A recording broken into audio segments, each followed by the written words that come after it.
Olá, olá pessoal, boa tarde, espero que tudo bem com vocês. Aqui é Rafael Esquiavo do Mater Online e nós vamos agora para nossa live do dia. Hoje, terça-feira, o tema da nossa live é estresse e ansiedade na perinatalidade. Essa semana é uma semana especial, a gente está vivendo a semana de conscientização mundial pela saúde mental materna. E por isso estou fazendo um especial essa semana também, sempre com um tema aqui para vocês nas lives das 5 horas da tarde, falando algo a respeito da saúde mental materna, né? Ontem nós falamos um pouquinho aí da importância da sociedade. Hoje nós vamos falar um pouquinho sobre estresse e ansiedade, tá? E amanhã a gente tem o Pergunte para Rafa, que vai ser um Pergunte para Rafa especial também amanhã. As perguntas, elas devem ser voltadas aí para a saúde mental, ok? Então vamos lá, pessoal. Vamos falar um pouquinho sobre estresse e ansiedade nesse período perinatal. Só lembrando vocês o que é perinatal, né? Perinatal é o que está em torno do nascimento. Então a gente está falando quando a gente fala de período perinatal, nós estamos falando de gestação, parto e pós-parto, tá bom? Então nós não estamos falando só de gestação. Sempre que vocês verem aí o termo perinatal, significa que está falando aí ao entorno do nascimento. Natal é nascimento, peri é o entorno, tá?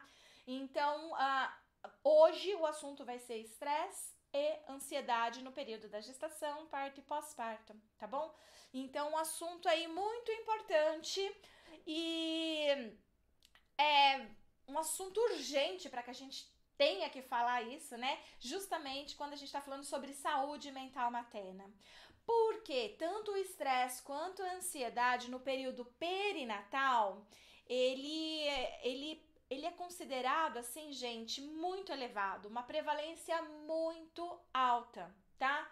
Só para vocês terem noção, as poucas pesquisas que foram realizadas no Brasil avaliando estresse em gestantes, tá? São pouquíssimas pesquisas. Quem fez essas pesquisas aqui sou eu e mais 2 ou 3 pessoas, né? Que realmente foram, investigaram e mediram o estresse em gestantes. São poucas pessoas aqui no Brasil.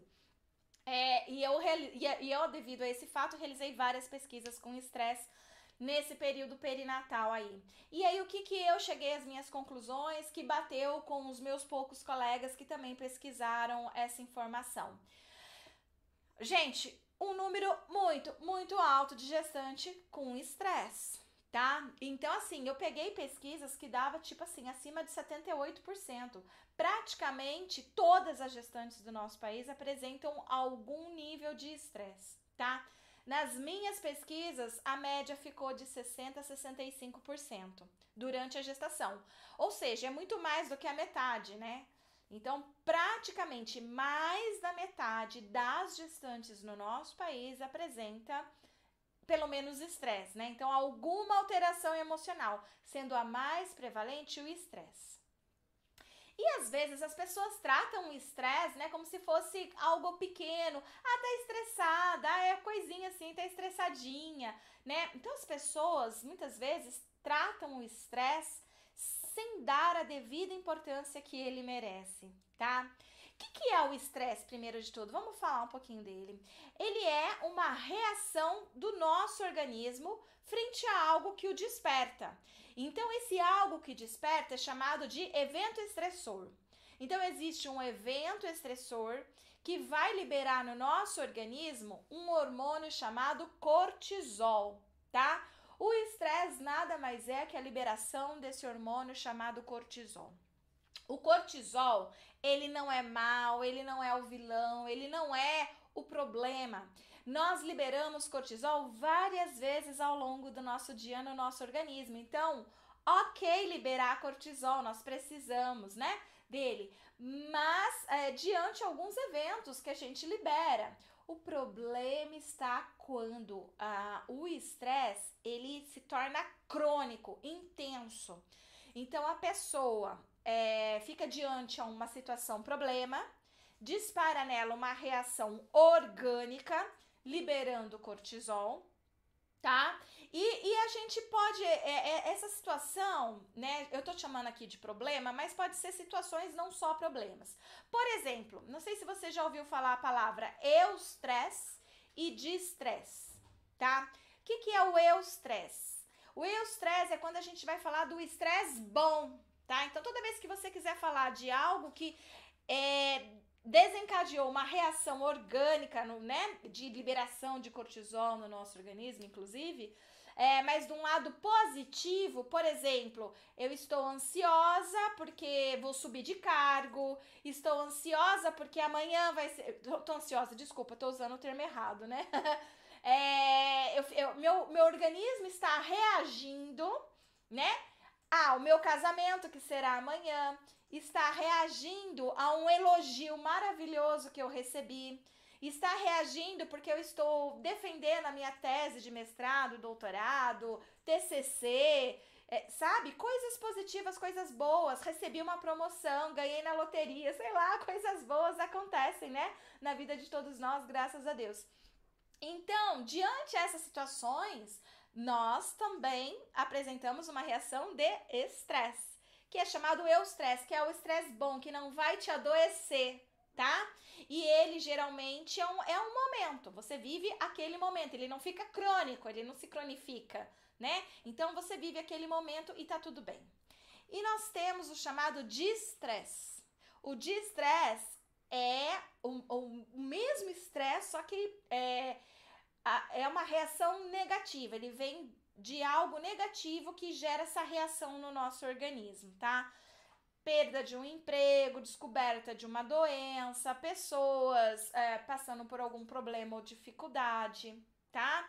Conflitos que precisam ser solucionados, resolvidos. Então, tudo isso libera também no nosso organismo o cortisol, tá? E aí ficamos estressados. Quando o estresse ele é momentâneo, bom ou mal, o eustresse ou distresse, né? Quando ele é momentâneo, o nosso organismo ele fica fazendo o quê? Já que é uma reação orgânica, fica tentando fazer a chamada homeostase. O que é homeostase? É voltar ao estado anterior, né? Se eu tô com fome, eu preciso comer para fazer homeostase, voltar ao estado sem fome. Se eu tô com sono, eu preciso dormir para voltar ao estado anterior sem sono. Né? Então é a mesma coisa. Se eu tô liberando muito cortisol, eu preciso fazer homeostase para voltar ao estado, liberar cortisol normal no organismo. O problema é que quando a pessoa ela fica diante a esse evento estressor e outros eventos estressores, ou mesmo, e ela não consegue solucionar aquilo, aquele estresse ele vai se cronificando, ela não fica só no momento, né? Passa a ser um traço, ela tá estressada hoje, tá amanhã, tá depois. Dependendo dos ambientes em que ela frequenta, pode ser estressor, às vezes o ambiente de trabalho dela é estressor, aí ela vai para casa dela, o ambiente é estressor na casa dela também. Às vezes ela mora em metrópoles, né, que aí ela tem o evento estressor da saída do trabalho até chegar em casa, trânsito, engarrafamento, uma série de coisas, que é um outro estressor. Então imagine uma pessoa que vive, né, com estresse crônico. Esse estresse crônico é que é o problema, tá bom? Não é o estresse que a gente passa ao longo do dia. Então, eu quero que vocês saibam que estresse, né, ele não é o vilão. Ele é quando a gente realmente se torna crônico. A gente apresenta ele por muito tempo.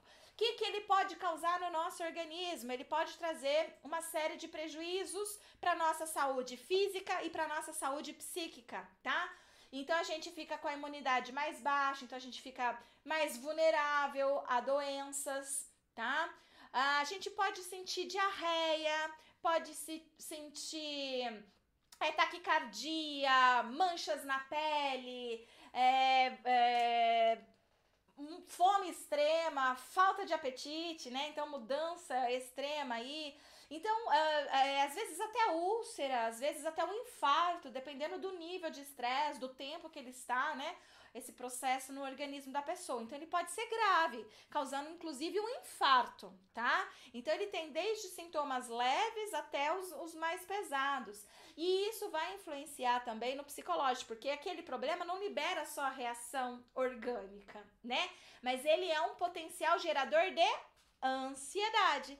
Então, olha só, a gente tá chegando aí nesse momento. Então, o estresse é uma reação orgânica e a ansiedade é uma reação emocional.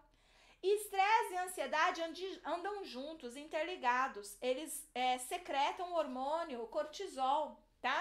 Só que enquanto o estresse é mais uma reação do organismo, a ansiedade ela vai estar relacionada às emoções, tá? Então, às angústias, ao medo, às incertezas, às preocupações, tá? Então, isso causa ansiedade na pessoa. E aqui nós não estamos falando de transtorno de ansiedade, estamos falando de uma ansiedade normal que as pessoas passam também ao longo do dia. Toda vez que alguém fica ansioso por alguma coisa, esse alguém está liberando cortisol na corrente sanguínea, que é chamado também de estresse. Percebem, gente, a ligação? Conseguem entender que existe uma forte ligação entre estresse e ansiedade aí, tá? Então, se essa pessoa apresenta, então, forte estresse, né, e junto alta ansiedade ao longo do seu dia a dia, há uma maior probabilidade de adoecimento físico, como eu acabei de falar, mas também do adoecimento mental, tá?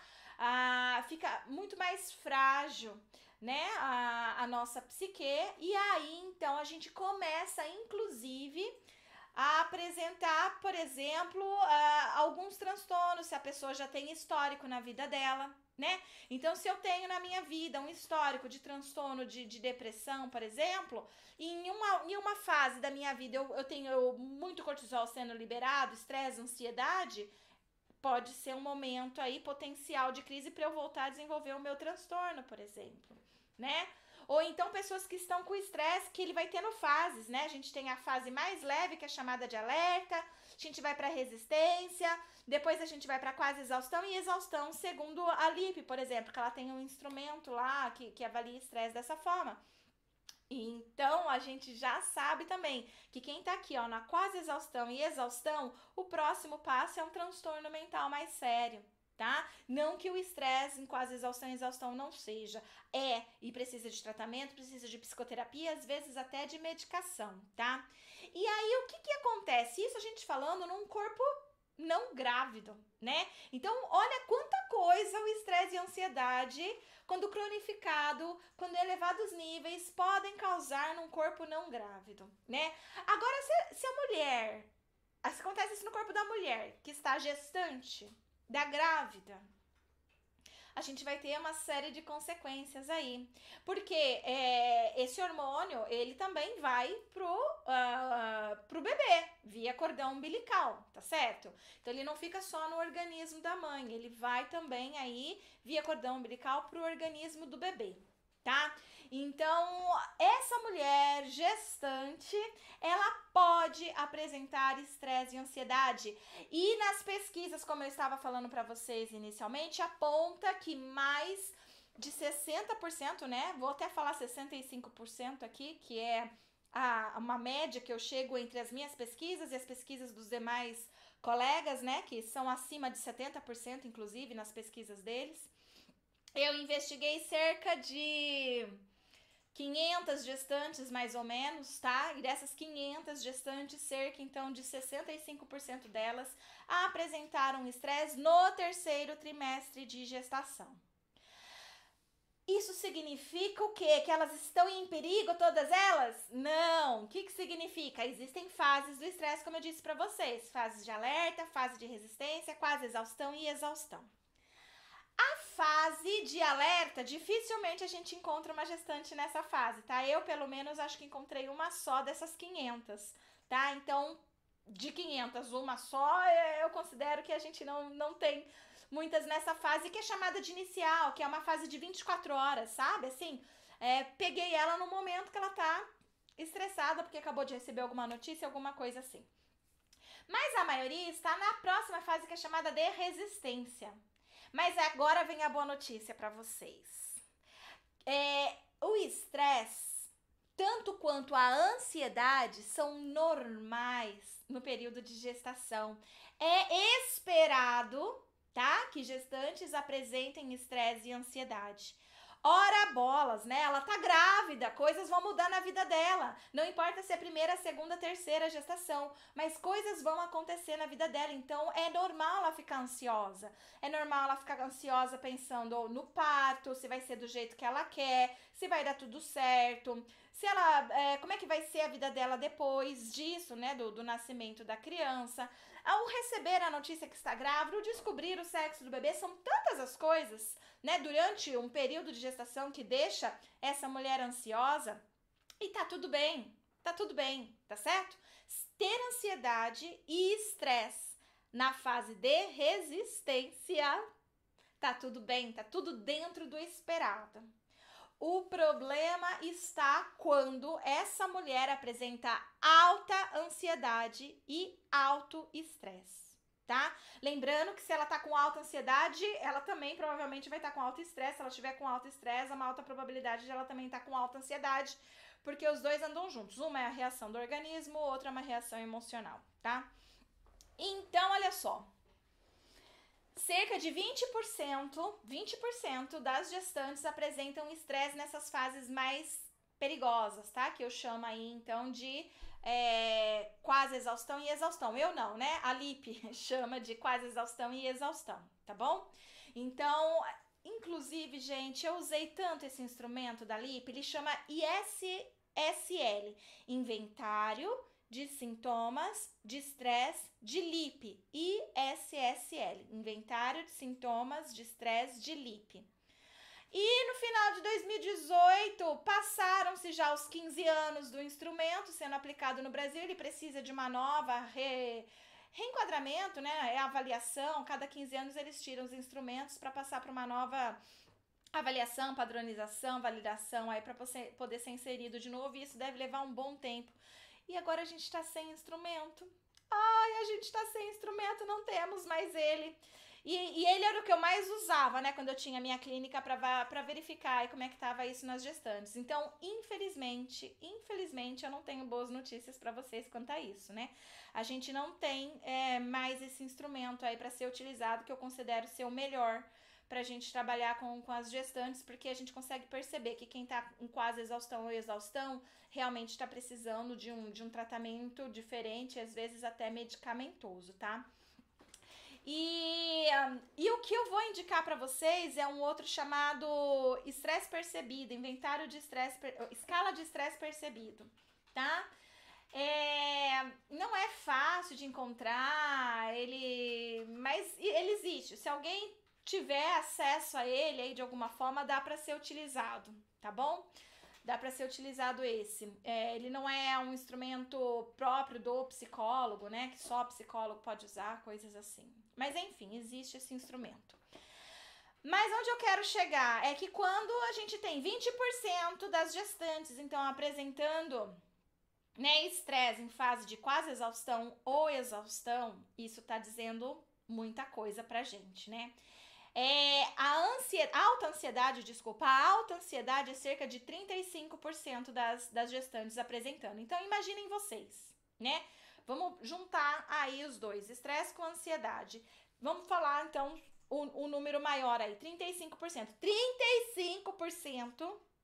35% das gestantes no nosso país estão apresentando alta ansiedade, tá? Que é uma alteração emocional muito significativa, e isso mostra o quanto que a gente precisa olhar para a saúde mental materna, tá? Se a gente não olhar para a saúde mental materna, gente, é como se a gente estivesse lavando as mãos para acontecer muito problema. Por quê? Um nível de cortisol no organismo, ele vai fazer assim, ó, tem o cordão umbilical, vamos supor que isso aqui é um cordão umbilical, é claro que ele é bem mais fino, né, da grossura do meu dedo, mas só pra vocês verem, tá? Então, supor que aqui tava passando, então, o fluxo sanguíneo, tá, do bebê normal. Agora, com cortisol, muito cortisol, crônico, todos os dias, e intenso, ele faz isso, tá? E aí começa a dificultar a passagem, tá, do fluxo sanguíneo, e que isso começa a provocar o que no bebê, né? Uma necessidade dele nascer logo, né? Porque ele não tá recebendo aquilo que ele precisa. E aí, onde acontece muito nascimento prematuro e nascimento baixo peso devido ao alto estresse e ansiedade que as gestantes apresentam, tá? E aí, quando essa mulher, né, tem esse bebê, as coisas podem se agravar, porque eu não sei se vocês sabem, mas aqui no Brasil a gente tem algo muito comum chamado violência obstétrica, né? Principalmente se essa mulher usa o serviço público de saúde e tal. Uma série de situações. Essa mulher ainda pode passar por violência obstétrica, aumentando, potencializando ainda mais as chances de um adoecimento mental no pós-parto. Porque ela já vem carregada ali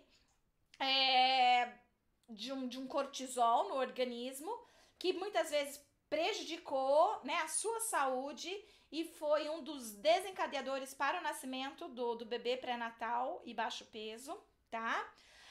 Gente, lembrando que não é toda mulher que tem estresse ou ansiedade que vai ter bebê baixo peso e prematuro, não é isso. É um estresse muito elevado, cronificado, tá bom? Mas várias pesquisas realizadas, né, associando, e são diversas, associando, né, conseguiram perceber que está muito ligado ao nascimento baixo peso e prematuro por conta do alto cortisol na corrente sanguínea, tá? Essa mulher, somada a uma violência obstétrica, ok? Aumenta ainda mais as chances dela vir, no pós-parto, ter uma série de dificuldades na sua saúde mental também. Uma mulher que no pós-parto apresenta dificuldades aí na sua saúde mental, né? Como, por exemplo, já existe pesquisas também que eu mesma fiz, tá?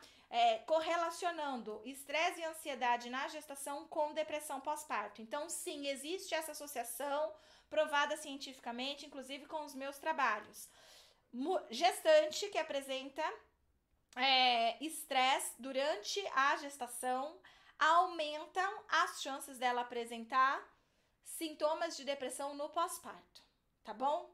Então, estresse e ansiedade na gestação está associado a sintomas de depressão no pós-parto.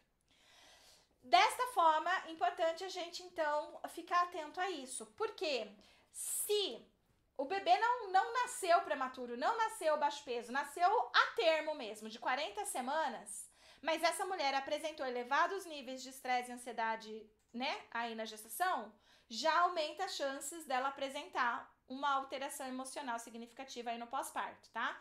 E principalmente de se manter cronificado. Se ela tinha alta ansiedade na gestação, há uma alta probabilidade de manter, ela ter alta ansiedade no pós-parto.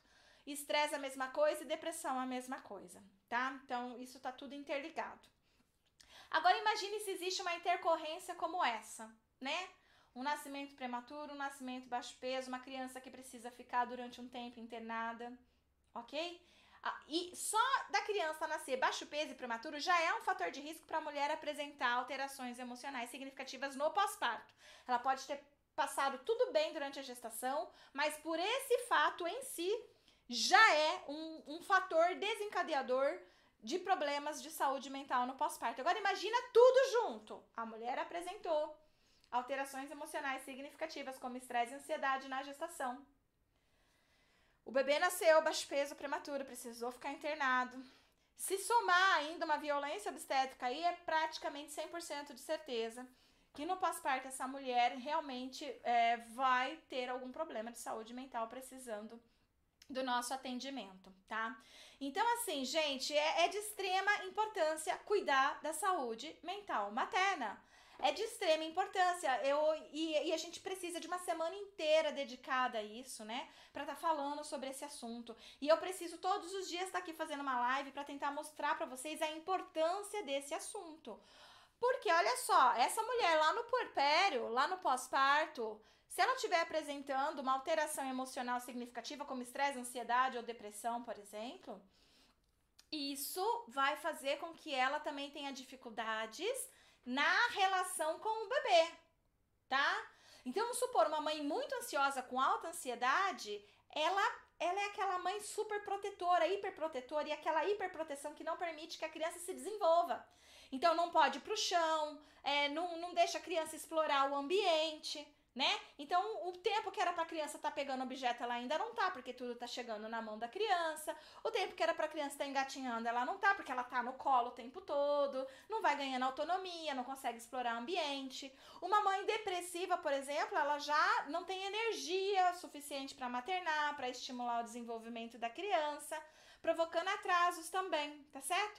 Fora as práticas educativas parentais também, que podem ser as práticas educativas mais negativas do que positivas quando essa mulher apresenta alguma alteração emocional significativa aí no pós-parto. Então é uma série de problemas, né, que nós, psicólogos, poderíamos resolver já logo nesse começo, né? Trabalhando com informação, com cuidado, permitindo, né, que a mulher possa falar sobre aquilo que a angustia e tudo mais, né?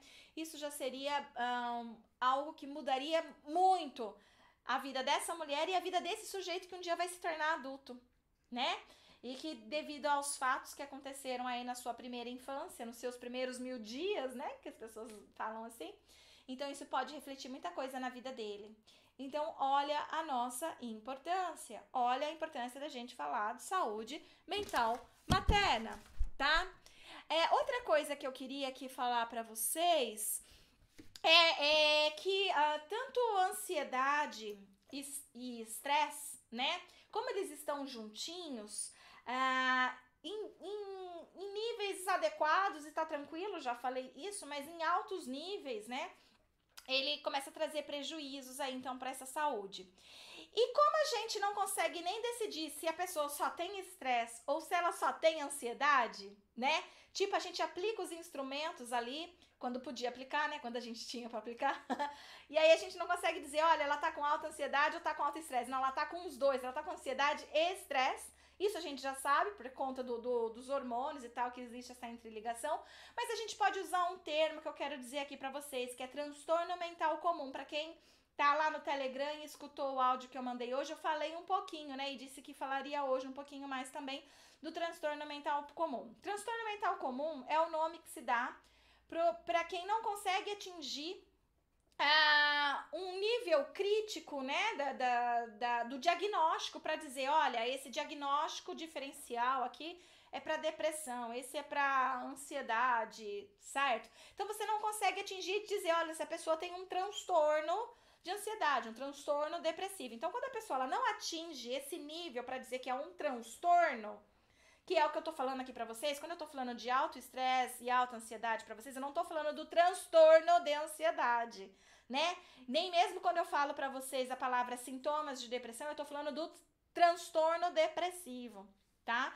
Principalmente porque nós psicólogos não podemos fazer diagnósticos, né, de transtornos mentais, né? A gente faz triagem, a gente faz rastreio e quem faz o diagnóstico aí, então, no caso, são os psiquiatras. Mas quando a gente percebe, então, que ela não tá ansiosa, ela não tá estressada, ela tá muito ansiosa, ela tá muito estressada, né? E quando ela também vai lá no psiquiatra, ele também não consegue falar, olha, não, ela tá com transtorno X ou Y, então aí é chamado de transtorno mental comum. E aí vem uma boa notícia, que o transtorno mental comum, a gente consegue avaliar dessa forma e existe um instrumento que a gente pode utilizar. O único problema é que é difícil a gente encontrar ele já traduzido, né? Ele tá em inglês, é o instrumento SRQ-20, que é Self-Report Questionnaire 20, né? E que ele tem 20 questões, por isso que é 20, inclusive. E nessas 20 questões são perguntas que a pessoa responde sim ou não. E a cada sim que ela marca é um ponto, tá? Então, são 20 pontos o máximo que a pessoa pode fazer e o mínimo 0 pontos. Mas se ela atinge ali um nível, né, de corte acima da pontuação daquilo, significa que a pessoa, então, tá apresentando um transtorno mental comum, tá? E a gente pode estar utilizando esse instrumento se a gente conseguir achar. Ele também não é particular do psicólogo, outros profissionais podem estar utilizando desde que treinados, né, para o uso dele. Então você não vai conseguir comprá-lo também como algo exclusivo do psicólogo, mas teria que procurar, pesquisar para encontrar ele. Geralmente ele é usado para pesquisa, tá? É difícil encontrar alguém que tenha ele na clínica e tudo mais, porque você tem que ter acesso a um pesquisador, e aí geralmente é um pesquisador que tem. Mas esse instrumento ele tem sido bastante utilizado em gestantes também, bem utilizado, principalmente o professor Alexandre Faisal Cury, né, um psiquiatra da USP que faz investigações de saúde mental materna, inclusive, né, e o Paulo Menezes, o companheiro dele também, né, de pesquisa, eles usam bastante esse instrumento fazendo muitas pesquisas. Então, assim, a gente já tem dados, né, de que o transtorno mental comum é muito presente, é muito prevalente, né, aí no período perinatal, de gestação, parto e pós-parto, né? Claro que no parto a gente não investiga a ansiedade delas, mas no pós-parto, né? E a gente já sabe justamente por quê? Porque aí a gente não precisa ficar aplicando instrumentos, um só de ansiedade, um só de estresse, um só de depressão, por exemplo, e no final das contas a gente vê que ela tem pontuação para todos, né? Então fala assim, e agora, o que que ela tem? Ela tem estresse, ansiedade ou ela tem depressão? Porque ela pontuou para todos. Ela tem o quê? Transtorno mental comum. Tá bom, pessoal?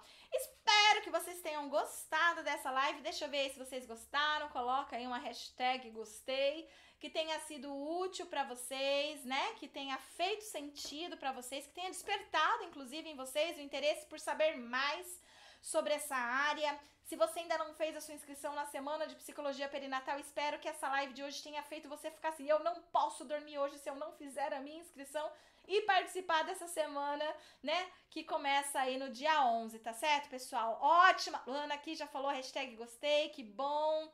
A Larissa, ai, não acaba não! Janaína, amei. Fabiane, gratidão. Que legal, gente. A Lila falando que gostou muito. Show. Que bom que vocês gostaram. Fico feliz. Eu também amo falar sobre isso. E quanto mais informação eu puder levar para vocês, melhor. Porque assim eu sei que a gente vai ter mais profissionais competentes, capacitados, de qualidade no nosso país. Mais profissionais interessados nessa área. Mais profissionais que tem um olhar diferente para isso, né? Não fica só olhando para a gestante como, ai, que linda e bela, ela tá feliz, né? Então, apareceu aqui pausado pra mim, eu não sei, acho que voltou, tá vindo aqui. Bom, enfim, gente, né? Então é um prazer estar falando com vocês, tá levando informação para vocês. E espero amanhã. Amanhã é dia de pergunte pra Rafa. Então, se você quer fazer alguma pergunta, tá? Às vezes você fez alguma pergunta aqui, eu tava falando com vocês, eu nem fiz a leitura, tá? Amanhã o tema é pergunte pra Rafa, tá bom, Cris? Cris Amado. Amanhã é pergunte pra Rafa, ou seja, é um pergunte pra Rafa especial saúde mental materna. Então, as dúvidas que vocês querem tirar, né, a respeito da live de hoje, de ontem, por exemplo, que a gente tá falando sobre saúde mental materna, ou outras dúvidas aí sobre saúde mental materna, convido para participar amanhã. Às 5 horas da tarde estarei aqui de novo para trazer um monte de informação para vocês. Tá bom, gente? Então é isso aí, ó. Beijo para todo mundo. Hoje, 20 horas, a gente tem mobilização nacional pela saúde mental materna. Assiste lá, são 2 palestras incríveis que vai estar ocorrendo lá no nosso canal do YouTube da mobilização pela saúde mental materna. Beijo!